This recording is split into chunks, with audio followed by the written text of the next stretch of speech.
How to use Adobe Scanner app. If you would like to use the Adobe Scanner app and you've been wondering the methods and how you can do it, it's very simple. First, you launch the Adobe Scan app. Right on the home page, it will ask you to choose a document.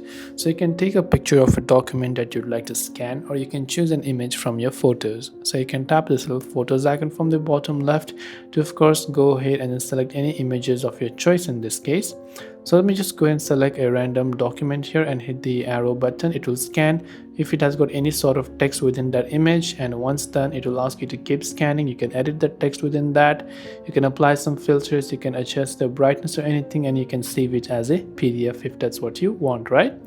Otherwise you can also just come back to home screen. Now you can go ahead and also choose to scan other things like an ID card, a business card, or you can scan books or a whiteboard or anything like that.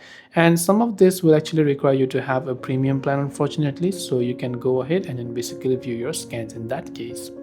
This way you'll be able to go ahead and then use Adobe Scanner app. Hope this video helped you out. If you have got any further questions, feel free to leave them down below. Thanks for watching till the very end of the tutorial, and see you soon in the next video.